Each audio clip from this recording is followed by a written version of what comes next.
वक्फ विधेयक पर संसद ने अपनी मुहर लगा दी है। लोकसभा के बाद राज्यसभा में भी गुरुवार को 12 घंटे से ज्यादा चली मैराथन बहस के बाद इसे पारित कर दिया गया। विधेयक के समर्थन में 128 और विरोध में 95 वोट पड़े। अब विधेयक को राष्ट्रपति के पास मंजूरी के लिए भेजा जाएगा और तब ये कानून बन जाएगा।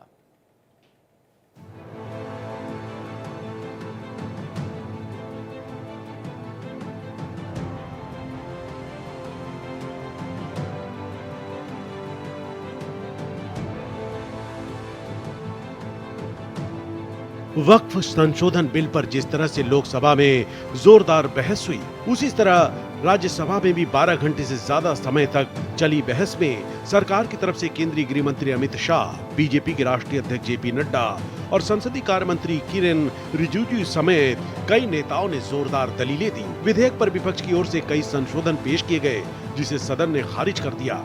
सरकार की तरफ से साफ कहा गया कि वक्फ धार्मिक मामला नहीं है, संपत्ति के प्रबंधन का मामला है।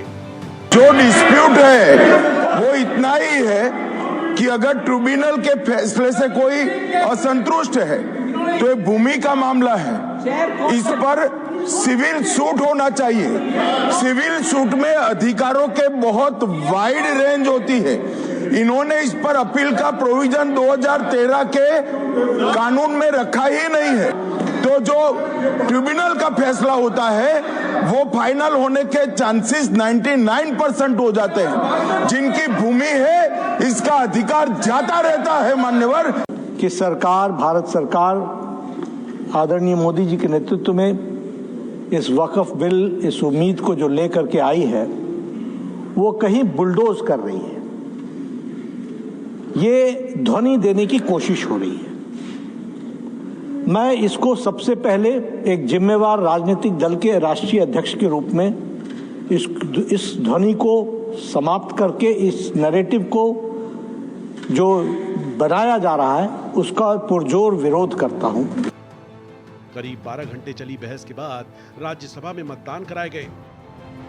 बिल के समर्थन में 128 तो विरोध में 95 वोट पड़े, यानी सरकार को ये बिल राज्यसभा से पारित कराने में कोई दिक्कत नहीं हुई। जहां तक लोकसभा की बात है तो लोकसभा में वक्फ संशोधन बिल पर हुए मतदान में बिल के समर्थन में 288 और विरोध में 232 वोट पड़े थे और इस तरह से 56 वोटों के अंतर से ये बिल पारित हो गया था। संसद में मुंह की खाने के बाद अब विपक्ष इस बिल को सुप्रीम कोर्ट में चुनौती देने की बात कर रहा है। कांग्रेस महासचिव जयराम रमेश ने सोशल मीडिया पर पोस्ट में लिखा है कि कांग्रेस बहुत जल्द वक्फ संशोधन बिल 2024 की संवैधानिकता को चुनौती देगी और हम भारत के संविधान में निहित सिद्धांतों, प्रावधानों और प्रथाओं पर मोदी सरकार के सभी हमलों का विरोध करना जारी रखेंगे। समाजवादी पार्टी ने भी इस बिल की संवैधानिकता पर सवाल उठाए हैं। कोर्ट जाना चाहिए, असंवैधानिक है, बिल्कुल असंवैधानिक है। और जो हम लोगों ने आशंका व्यक्त की थी कि लोगों की संपत्ति को ये लेंगे, तो आपने देखा कि अभी राष्ट्रपति के दस्तखत नहीं हुए, लेकिन उत्तर प्रदेश के मुख्यमंत्री ने कलेक्टरों को आदेश कर दिया कि अवैध संपत्ति को जब्त कर लो। वैसे तो राज्यसभा में विधेयक को लेकर भारी हंगामा और विपक्ष के कड़े विरोध की उम्मीद थी, लेकिन लोकसभा में विधेयक पारित होने और सरकार की ओर से विधेयक को मुस्लिमों के हित में होने को लेकर जिस तरह के तर्क दिए गए, उससे शायद विपक्ष के पास बोलने के लिए कुछ ज्यादा नहीं था। इतना ही नहीं, विधेयक पर चर्चा के दौरान विपक्ष की अधिकांश सीटें खाली दिखीं, जबकि सत्ता पक्ष की सीटें खचाखच भरी हुई थीं। Bureau report, Bharat express. Court का रास्ता है, जो लोग विरोध कर रहे हैं, कोर्ट में याचिकाएं डालने का सिलसिला भी शुरू हो गया है। दूसरी बात यह है कि जितना आपने सदन में इस बहस को देखा, इस पर आप लगातार तमाम जगहों पर चर्चाओं को सुन रहे हैं। मैं भी चर्चाएं करते करते इस मूड में तो आ गया हूं कि मुझे ये पता है कि अब इस पर क्या बात होगी। कुछ चीज़ों पे डेडलॉक है, ये पता होता है कि विपक्ष की तरफ से ये बातें आएंगी, ये पता होता है कि सत्ता पक्ष ने इन बातों को रखा है। वही बातें हैं, घूम फिर के हम पिछले जितने भी दिनों से बात कर रहे हैं उसी पर बातचीत आकर अटकती है। कुछ महत्वपूर्ण बातें हैं इसमें। जो मुझे समझ में आता है वो सबसे अहम बात है माहौल। जैसे कि आज सड़कों पर बहुत प्रदर्शन हो रहा है, ये स्थितियां कभी भी अच्छी नहीं लगेंगी। फिर हम धार्मिक आयोजनों को लेकर देख रहे हैं कि थोड़ा सा लोगों की सोच जो है उनको लेकर एक बिल्कुल अलग अंदाज में जा रही है और इसको बहुत शब्दों में बयां कर पाना बड़ा मुश्किल होता है कई बार। जो आपके एहसास होते हैं उनको शब्दों में रखना बड़ा मुश्किल होता है। तो ये सब चल क्या रहा है और इससे अंततः क्या चीज़ें निकल कर आएंगी? क्या बिहार चुनाव या फिर उसके बाद बंगाल चुनाव नज़र में है, या फिर इससे इतर सचमुच पूरे देश को समग्रता में लाना और साथ ही साथ में वंचित मुस्लिम समाज जो है उसको भी अधिकार मिले, महिलाओं को, जो मुस्लिम महिलाएं हैं उनको भी पूरी तरह से अधिकार मिले। ये कुछ मसले हैं, इनको थोड़ा समझने का प्रयास करूंगा। देखिए, दो बड़े अच्छे मेहमान तो आपको टेलीविज़न स्क्रीन पर दिखाई दे ही रहे हैं। ईशान त्यागी बड़ा प्यारा बोलते हैं और युवा प्रवक्ता हैं कांग्रेस के, बहुत बहुत स्वागत है आपका। रत्नाकर सिंह जी वरिष्ठ नेता हैं भारतीय जनता पार्टी के, कई बार इस मंच के ज़रिए वो अपनी बात रख चुके हैं।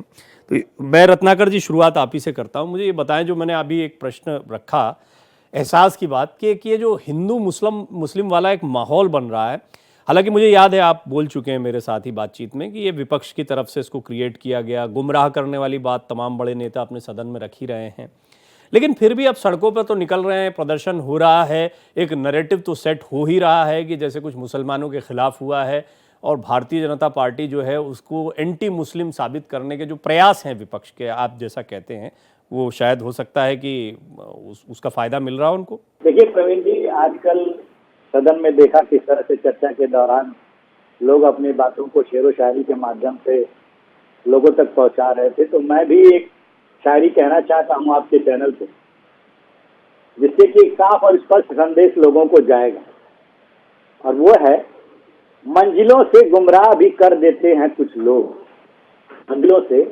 गुमराह भी कर देते हैं कुछ लोग, हर किसी से रास्ता पूछना अच्छा नहीं होता, सियासतों का दौर है संभल कर चला करो राशिद, सियासतों का दौर है संभल कर चला करो राशिद, सलाहकार हमेशा हर कोई अच्छा नहीं होता। तो मेरे कहने का मतलब ये है कि आज का मुसलमान वर्ग जो है वो, उसको भी इस बात पे पूरी तरह से ध्यान देने की जरूरत है कि कौन हमें क्या सलाह दे रहा है और किस तरह की सलाह दे रहा है और वो किस मंशा से सलाह दे रहा है, ये भी देखने वाली चीज है।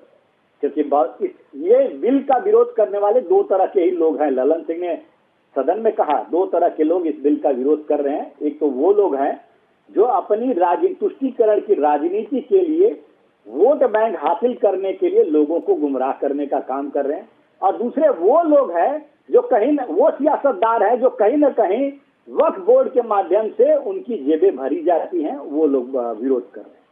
अब मेरा प्रश्न ये है, ये अभी सुनने में आ रहा है कि ये लोग सुप्रीम कोर्ट भी जा रहे हैं। बिल्कुल जाइए, सुप्रीम कोर्ट में जाएंगे, कोई नहीं रोक सकता आपको, जाइए। वो भी एक वहां पे जाकर आप न्याय की गुहार कर सकते हैं कि आप, अगर आपके साथ अन्याय हुआ है तो। लेकिन मेरा कहना ये है कि ये अभी यहाँ पे आपने सुना कि समाजवादी पार्टी के नेता कह रहे थे ये बिल्कुल असंवैधानिक है और हम इसको चैलेंज करेंगे सुप्रीम कोर्ट में। मेरा प्रश्न यहाँ पे कांग्रेस पार्टी से ये है कि अगर बिल में संशोधन करना 1995 में संवैधानिक है, 2013 में अगर बिल में संशोधन करना संवैधानिक है, तो 2025 में ये बिल में संशोधन करना असंवैधानिक कैसे हो सकता है, ये मुझे जरा बता देंगे। और देखिए प्रवीण जी, मैं एक चीज और कहना चाहूंगा। एक मिनट रत्नाकर जी, अभी आपने कुछ पूछा है, फिर वो विषयांतर हो जाता है, तो बताइए ईशान भाई, बताइए। चलिए, मेरा काम जो है वो कर दिया रत्नाकर जी ने। प्रवीण जी आपको नमस्कार, मेरे सभी पैनलिस्ट को नमस्कार, और जितने आपके दर्शक मुझे सुन रहे हैं उन सबको मेरा प्रणाम। देखिए, मैं एक बार आपको रिपीट करना पड़ेगा क्वेश्चन, क्योंकि रत्नाकर जी की बात मेरे को पहुंची नहीं, कुछ ऑडियो को या तो इशू है या क्या है मुझे मालूम नहीं। वो लेकिन रत्नाकर जी की एक भी बात मैं सुन नहीं पाया। वो पहले एक बार नहीं, ये कहना चाह रहे थे कि संशोधन आपके समय पर भी हुए, तब संवैधानिक होते हैं, अभी संशोधन कर दे तो असंवैधानिक होते हैं। चलिए, मैं इसमें एक चीज़ और थोड़ी सी जोड़ देता हूं। देखिए, एक प्रक्रिया हुई, हमने देखा कि वोटों की ताकत एनडीए की देखने को मिली, पहले लोकसभा में, राज्यसभा में वोट तो विपक्ष की तरफ से भी किया गया। इससे खूबसूरत क्या संवैधानिक प्रक्रिया हो सकती है? ऐसे ही तो होती है संवैधानिक प्रक्रियाएं, तो फिर इसमें क्या असंवैधानिक बार बार क्यों बोला जा रहा है इसको? बिल्कुल प्रवीण जी, और मैं इसी बात को दोहराना एक बार पॉइंट आउट करना चाहता था। आपने बोला कि जो संसद में वोट करने की प्रक्रिया होती है वो बड़ी खूबसूरत होती है, वो लोकतांत्रिक मूल्यों पे उतरती है। लेकिन आपने अभी जब स्टोरी चला रहे थे, मैं एक आपत्ति दर्ज करवाना चाहता हूं आपके चैनल के साथ कि इन्होंने सबसे पहले ये बोला, मैं कोट कर देता हूं उसको, संसद में मुंह की खाने के बाद विपक्ष को, अब वो सुप्रीम कोर्ट जाएगा। तो मुंह की खाने का क्या मतलब है इसमें, मेरे को बताइए ना भाई। संसद में आप जीतते हैं, हारते हैं, वोट होते हैं, आपके खिलाफ होते हैं किसी विधेयक के, किसी के साथ पारित हो जाते हैं, कभी अब सरकार और विपक्ष साथ में पारित करते हैं, कभी अलग अलग खड़े हुए होते हैं। तो इसमें मुंह की खाने की कोई बात ये नहीं है। फ्रेजेस होते एक हैं, संसद ईशान की भाई, प्रक्रिया कहाँ है। किसी फ्रेज को पकड़ के कहाँ हम बिल्कुल, जाएंगे उस पर। मैं पॉइंट आउट करना चाहता था क्योंकि ये कोई बात लाइन नहीं, से ठीक मुझे है, थोड़ी मैं आपत्ति स्वीकार थी, तो करता हूँ इसलिए आपकी मैंने कर आपत्ति, दिया। स्वीकार करते हैं। अब देखिए, हाँ, अब देखिए सबसे महत्वपूर्ण बात क्या है। अभी माइनॉरिटी अफेयर्स मिनिस्टर किरण रिजिजू जी को हमने 2 दिन सुना। उन्होंने बोला कि कई सारे मुस्लिम संगठन इस बिल का सपोर्ट कर रहे थे, वो इसके साथ थे। जब हम इन्होंने उनको प्रेजेंट किया तो वो सामने से चल के मुस्लिम संगठन आए। तो अगर ये जो विरोध हो रहे हैं, क्या उन्होंने ये देखा कि कितने संगठन इसका विरोध कर रहे थे, कितने लोग इसका विरोध कर रहे थे? क्या विपक्ष के जितने भी 44 अमेंडमेंट जो जेपीसी में थे उनको माना गया कि नहीं माना गया?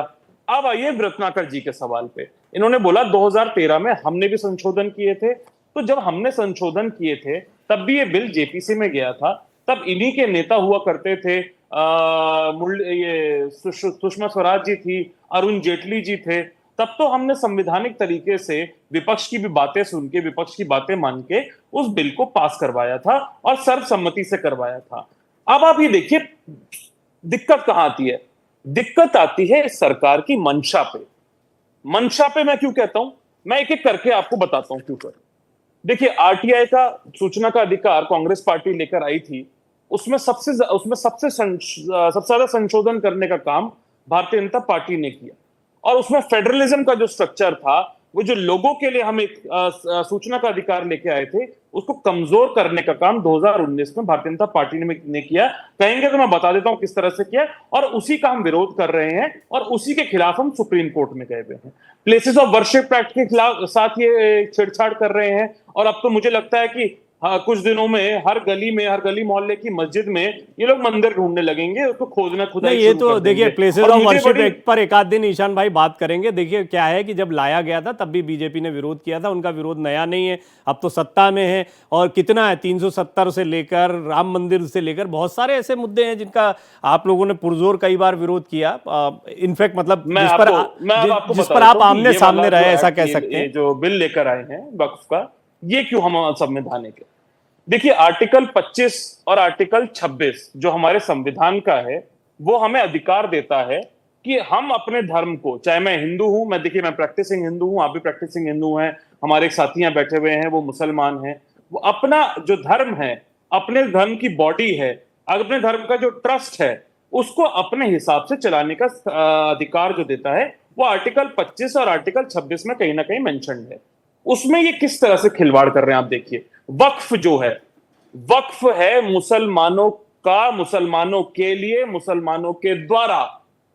और उसमें जो बॉडी है, उसमें अगर आप भले 2 लोगों को जो गैर मुसलमान हैं, अगर आप उनको उसमें घुसाएंगे, तो देखिए, मैं प्रैक्टिसिंग हिंदू हूं, आप प्रैक्टिसिंग हिंदू हैं, मैं जानता हूं अपने धर्म के बारे में। मौलाना अगर कोई यहां पर होंगे, या मेरे मुस्लिम भाई बहन जो हैं, वो अपने धर्म के बारे में जानते हैं, मैं उनके धर्म के बारे में नहीं जानता। अगर वो मेरे धर्म में हस्तक्षेप करेंगे तब भी मुझे दिक्कत है। हालांकि मैं बताऊं, देखिए मैंने आपको बोला था ना, अब ईशान भाई मैंने देखिए आपको विस्तार से बोलने दिया, मैंने आपने विस्तार से अपनी बात रखी। पैनल पर काफी सारे मेहमान हैं, सबका समय थोड़ा थोड़ा मुझे चिन्हित करना पड़ेगा। आपने विस्तार से अपनी बात रखी है। हालांकि जो बात आप बोल रहे हैं ना, इस पर बहुत बात हो चुकी है। कई हिंदू मंदिर हैं और बड़े बड़े मंदिर हैं जिनका जिक्र रत्नाकर जी भी खूब कई बार कर चुके हैं, जहां पर मुस्लिम पदाधिकारी बहुत सारे हैं। और अगर मान लीजिए ऐसा होता भी है तो इसमें क्या बुराई है? मतलब ये एक देश है, सिंगापुर का मैंने भी एग्जाम्पल रखा, वहां तो कंपलसरी कर रखा है इसको, सोसाइटीज में रहना कंपलसरी कर रखा, और इसीलिए इतना खूबसूरत है कि वहां कोई सांप्रदायिक सौहार्द बिगाड़ने के बारे में सोच भी नहीं सकता। खैर, संदीप मिश्रा जी जो जाने माने वकील हैं और इस्लामिक रिसर्चर इलियासी शराफुद्दीन साहब, जो कि पहले भी अपनी बात को रख चुके हैं, बड़ी खूबसूरती से वो बात रखते हैं। आपकी बात को वो आगे बढ़ाएंगे निश्चित तौर पर। लेकिन संदीप जी, पहले तो अभी जो ईशान भाई ने कुछ आर्टिकल की बात की, हम तो कानून के जानकार हैं नहीं, वो हैं और आप हैं, तो आप थोड़ा सा बताएं हमको इसके बारे में, इनकी जो आपत्तियां हैं इस पर अगर आप कुछ विचार रखना चाहें। देखिए, कुछ लोग तो वेस्टेड इंटरेस्ट के साथ अभी कानून बना भी नहीं है, क्योंकि जब तक राष्ट्रपति की हस्ताक्षर ना हो जाए बिल पे, तब तक तो कानून बनता नहीं है। उसके पहले ही सुप्रीम कोर्ट पहुंच गए। अब सुप्रीम कोर्ट में जाने के लिए दरवाजे तो सबके खुले हैं, कभी भी जा सकता है, कोई भी जा सकता है, लेकिन एक अधिकार चाहिए था कि वक्फ का अगर कोई मामला हो तो आप हाई कोर्ट ना जाएं, सुप्रीम कोर्ट ना जाएं। वहां सही था। इस एक्ट को चैलेंज करना है तो सुप्रीम कोर्ट आप चले गए, ये आपका राइट है, आपका कॉन्स्टिट्यूशनल राइट है, फंडामेंटल राइट है। और जब यही कानून वक्फ में संशोधन करके केंद्र सरकार ने प्रोविजन लाया कि द डिसीजन, जैसे उसमें है ना 2013 में इन्होंने अमेंडमेंट कर दिया कि the decision of the tribunal shall be final, मतलब उसके बाद अब कोई सुनवाई नहीं होगी, तब तो सही था। और आज उसी का अधिकार का प्रयोग करके आप सुप्रीम कोर्ट गए हैं कि माई बाप हमारे साथ गलत हो रहा है, हमारे साथ ज्यादती हो रही है, हमारे अधिकार का हनन हो रहा है। तो आप दो तरह की बातें कैसे कर सकते हैं? सबसे बड़ी बात त्रिपाठी जी, मैं यही कह रहा हूं कि किसी का कोर्ट जाने का अधिकार कैसे लिया जा सकता है? कौन सा संविधान का प्रेमी होगा जो संविधान में आस्था रखेगा, संसद में आस्था रखेगा और उसको कहा जाएगा कि कोई चीज गलत है तो उसके खिलाफ आप अदालत में जाइए?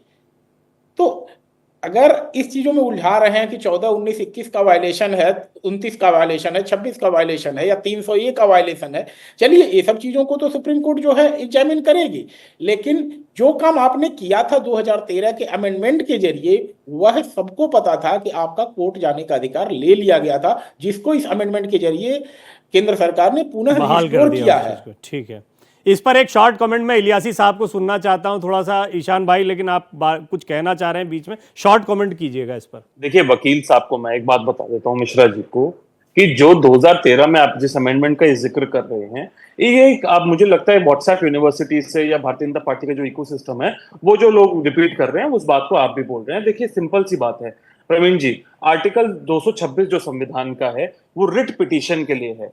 तो आप अभी भी आप देख लीजिएगा कि हमारे देश के सुप्रीम कोर्ट में और कई राज्यों के हाई कोर्टों में आज भी जो वक्फ के ट्रिब्यूनल का जो डिसीजन है उसको चैलेंज किया जा सकता है, और ऐसे कई मामले, ऐसे कई सौ मामले पेंडिंग हैं अभी, और वो मामले चल रहे हैं। जाके एक बार चेक करिए कि सुप्रीम कोर्ट में कितने मामले हैं, इलाहाबाद हाई कोर्ट में कितने मामले हैं, और देश के अन्य हाई कोर्टों में इस तरह के कितने मामले हैं। पहली बात तो सबसे महत्वपूर्ण ये। अब आइए दूसरी बात पे कि जो कब्जे, ये जिस इसकी बात कर रहे हैं कि इसमें आप चैलेंज नहीं कर सकते, तो देखिए सबसे महत्वपूर्ण बात यह है कि जो वक्फ की जमीन है या वक्फ की प्रॉपर्टियां हैं उसमें सरकारी कब्जे भी हैं। और ये मैं नहीं कह रहा हूं, ये सच्चर कमेटी की रिपोर्ट कह रही है। दिल्ली में 316 केस हैं, राजस्थान में 60 केस हैं, उत्तर प्रदेश में 60 केस हैं। उत्तर प्रदेश की सरकार ने 14,000। ईशान भाई देखिए, अभी अन्य लोग भी हैं, मैं जानता हूं, मैं आप बात कर रहे होते, हम लोग बात कर रहे होते, मैं इत्मीनान से आपको सुनता रहता। अभी शॉर्ट में मैंने इसलिए कहा था कि आप अपनी आपत्ति जताएं। इलियासी साहब भी आप जो विषय बोल रहे हैं ना उसी को आगे बढ़ाएंगे, लेकिन हालांकि जैसा मैंने शुरुआत में कहा था, ऐसी कोई बात नहीं है अभी जो यहाँ पे हो रही हो जो पिछले 10 दिन की डिबेट के दौरान मैंने ना की हो। इसलिए हो सकता है कि मुझे ऐसा लग भी रहा हो बीच में कि आप ये बात तो हम कर चुके हैं। हालांकि ये होता है कि अलग अलग पैनल पर बोलते बोलते अलग अलग साथियों के साथ कई बार रिपीटेशन चल जाते हैं, लेकिन इलियासी साहब ज्यादा महत्वपूर्ण बात वो है जिससे मैंने शुरुआत की थी कि आज सड़कों पर कई जगह प्रदर्शन देखने को मिल रहा है। बीजेपी का आरोप है आप लोग गुमराह कर रहे हैं, या वो लोग जो इसका विरोध कर रहे हैं वो गुमराह कर रहे हैं। ये माहौल जो, मतलब चलिए एक संसद में एक लड़ाई होती है, वहां पर वोट की ताकत है उसके जरिए हो, एक कोर्ट की ताकत है उसके जरिए हो, इस पर बहस होती रहे, अपने अपने विचार रखे जाते हैं, लेकिन एक तरह से मोबिलाइज करना, एक तरीके से लोगों के जहन में इस बात को डालना कि देखो भाई मुसलमानों के लिए कुछ बुरा हो रहा है, ये ठीक तस्वीर पेश नहीं करता। देखिए इसके अंदर 3-4 बातों का ध्यान रखना चाहिए। सबसे पहली बात का कि मोदी गवर्नमेंट का रिकॉर्ड पिछले 11 साल से मुसलमानों के ताल्लुक से कैसा है। मोदी गवर्नमेंट का रिकॉर्ड क्या बताता है मस्जिदों के बारे में, मदरसों के बारे में, मुसलमानों की जान और माल की इज्जत के बारे में, और मुसलमानों के प्रॉपर्टीज के बारे में, पर्सनल प्रॉपर्टीज के बारे में मोदी गवर्नमेंट और स्टेट बीजेपी गवर्नमेंट्स का रवैया क्या है। तो साफ तौर पर आप देखेंगे मुसलमान, दलित, SC, ST, OBC के ताल्लुक से मोदी गवर्नमेंट का रिकॉर्ड, NCRB का डेटा बताता है 80% हेट क्राइम बढ़ा है, और गवर्नमेंट में अक्सर मुसलमानों के खिलाफ ही एक्शन लिया गया, जबकि वो मजलूम थे, SC ST OBC नहीं, ये वाली बात पर मैं थोड़ा सा आपको टोकना चाहूंगा। आपने कहा मुसलमानों के खिलाफ ही किया गया। कल कासमी साहब थे, आपकी कासमी साहब भी मुसलमान थे, आप भी मुसलमान थे, आप दोनों की बहस हो गई इस बात पे। कासमी साहब का कहना है आयुष्मान के बहुत बड़े उदाहरण आ रहे हैं उनके पास में। आपको घबराना नहीं है, सत्य को देखना है, सत्य में जयते, सत्य नहीं, को देखना आप है, एक घबराना नहीं है मिनट अपने। देखिए, इलियासी साहब किन हालात सुनिए में तो सही, मुसलमानों की आप लिंचिंग हो आप गई? भी तो सुनिए किन थोड़ा, हालात में मुसलमानों के प्रॉपर्टीज धैर्य से सुनिए तो सही मेरी बात क्या है। हालात में मुसलमानों के खिलाफ हेट पॉइंट स्पीच तो हो रही? सुनिए, किन पॉइंट, हालात में मुसलमानों के खिलाफ अरे गोली इलियासी चला साहब इस्तेमाल पॉइंट किया तो जा रहा? सुनिए, किन पॉइंट, हालात में मुसलमानों के घरों के ऊपर बुलडोजर चलाए जा रहे हैं? प्रभु ये रिकॉर्ड इलियासी बताता साहब, है, ये फासिस्ट इलियासी साहब पॉइंट तो सुनिए। वक्फ को भी लेके जाएगी। अरे तो एक बर्बाद मिनट, पॉइंट सुन लीजिए प्लीज, बैंकों को बर्बाद कर प्लीज। दिया, इकोनॉमी बर्बाद कर दिए, बॉर्डर सिक्योरिटी प्लीज बर्बाद कर सुन दिए, लीजिए, प्लीज। इंटरनल सिक्योरिटी बर्बाद कर दिए, प्लीज सुन वक्त लीजिए। तो भी वो हो बर्बाद गया कि करेंगे। आपको मोदी एक गवर्नमेंट के एक बाद जगह पे इंडस्ट्रियल बैठकर सेक्टर बर्बाद ये हुआ, 10 पॉइंट बोलने हैं आपको। एक्सपोर्ट्स बर्बाद नहीं, हुए, नहीं, ये ठीक एजुकेशन बात, सेक्टर बर्बाद हुआ, this is not the way. बेरोजगारी हाइट पर चले गई, हर चीज़ की इलियासी बर्बादी साहब, है। इलियासी साहब वक्त को भी लेके सुनिए तो जाएंगे, सही। तो जमीनों को बर्बाद करेंगे। देखिए,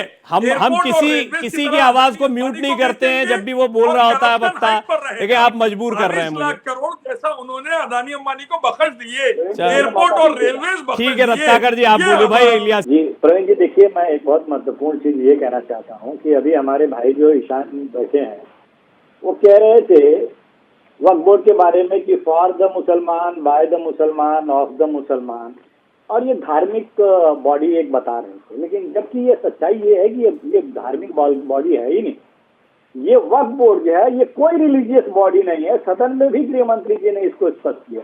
ये एडमिनिस्ट्रेटिव बॉडी है। और कैसा एडमिनिस्ट्रेटिव बॉडी? जो वक्फ की संपत्तियां हैं उसको मैनेज करने के लिए ये बॉडी काम करती है।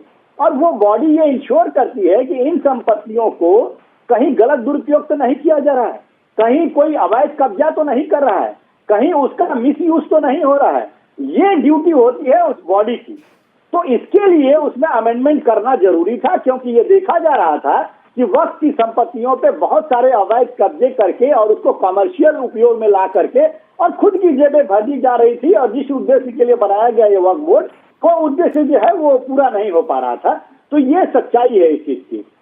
दूसरी चीज मैं कहना चाहूंगा प्रवीण जी कि देखिए, जब जब भी भारतीय जनता पार्टी कुछ भी इस तरह के सुधार वाले बिल लेके आती है तब और उसको पास कराती है, तब ये विपक्षी पार्टी के नेता लोग उसको काला दिन बताते हैं और उसके बारे में लोगों को गुमराह करने का भरपूर प्रयत्न करते हैं कि भाई ये मुसलमानों के विरोध में लाया गया है, ये मुसलमानों के खिलाफ बिल लाया गया है।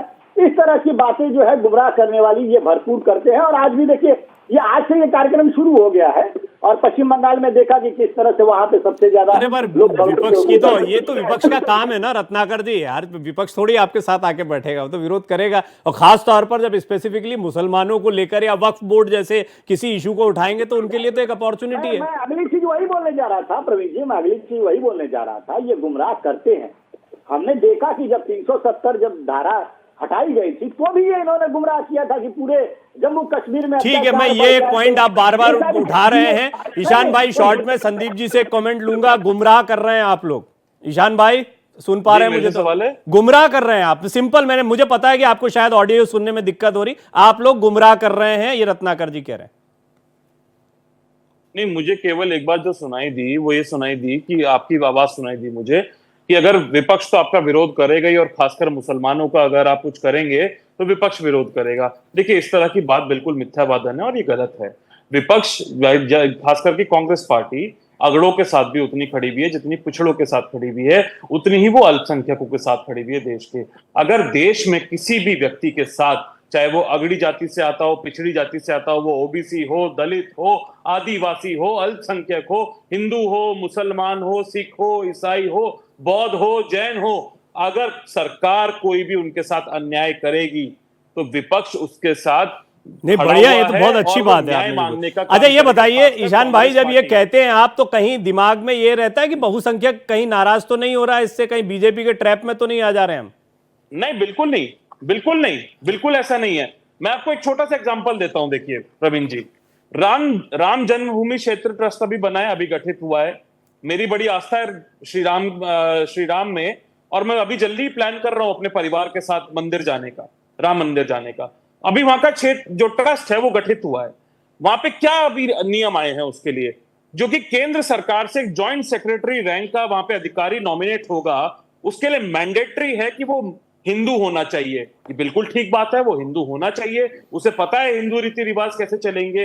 अब जो स्टेट से आईएएस वहां पर नॉमिनेट होगा उस ट्रस्ट में, उसको भी हिंदू होना चाहिए, बिल्कुल ठीक बात है। और अगर डीएम, अयोध्या का डीएम यानी कि फैजाबाद का डीएम अगर कोई मुसलमान है, तो जो एडीएम रैंक का हालांकि अफसर देखिए है, वो जो तो कि हो गया हिंदू ना, है, इस पे करूंगा वो मैं उसका एक आध दिन मेंबर डिस्कशन बनेगा। कर लूंगा तो ये ईशान बिल्कुल भाई, ठीक लेकिन है। मंदिर की बात नहीं है। बिल्कुल ठीक वक्फ है। का लेकिन- धार्मिक रीति रिवाजों से, मंदिर से, पूजा पाठ से लेना देना नहीं, ये बात रत्नाकर जी ने शुरुआत में कही। छोटा सा एक पॉइंट संदीप जी से मैं बिल्कुल बात नहीं कर पाया और शो खत्म होने का समय आ गया, लेकिन संदीप जी कानूनी पहलू क्या देखते हैं, कानूनी तौर पर ये लड़ाई कहां तक जा सकती है? कानूनी तौर पे देखिए, अभी इसमें सुप्रीम कोर्ट से नोटिस तो हो जाएगा और केंद्र सरकार जवाब भी देगी, लेकिन होगा वही जो 370 में हुआ। क्यों? क्योंकि सुप्रीम कोर्ट कहीं से भी इस बात को नहीं अलाउ कर सकती कि देश की जनता का जो है अदालत में जाने का अधिकार लिया जाए। मैं इस बात को करेक्ट करूं, जो इन्होंने कहा कि रिट के तहत तो जा सकते हैं, आर्टिकल 32 या 226 में जो आप जाते हैं, माननीय गृह मंत्री जी ने भी सदन में कहा कि भाई यह अधिकार डिस्क्रिशनरी पावर है कोर्ट की, आपका जो मैटर ऑफ राइट नहीं है कि आप अदालत के सामने जाएं, कहें कि हमारे साथ गलत हो गया, आप नोटिस करिए। आप अगर सिविल सूट फाइल करते हैं, आप चेक बाउंसिंग का केस फाइल करते हैं, तो आप as a matter of right court में जाते हैं। लेकिन रिट पूरी तरह से डिस्क्रिशन है, कोर्ट आपको रिलीफ दे या ना दे। तो इसलिए यह कहना कि पहले वाले कानून में भी राइट था, पहले वाले कानून में बिल्कुल राइट नहीं था, और राइट होता तो शायद ये करने की, चलो संदीप जी, आपसे तो हम इस पे जानकारियां और ले ही लेंगे, और एक आध दिन शो करके इस पर और जानकारियां लेंगे, क्योंकि ये मुद्दा अभी ठंडा होने वाला नहीं है। लेकिन रत्नाकर जी, आप लगातार बने रहे शो के दौरान, इसी तरह ईशान भाई आपका भी बहुत बहुत धन्यवाद, आप भी बने रहे। संदीप जी आपका धन्यवाद, कानूनी तौर पर आपने पहलू समझाए। इलियासी साहब हालांकि अपनी अपनी बात बोलकर निकल गए, उनको सिर्फ बोलना था, लेकिन उनका भी बहुत बहुत शुक्रिया था, वो हमारे साथ जुड़े।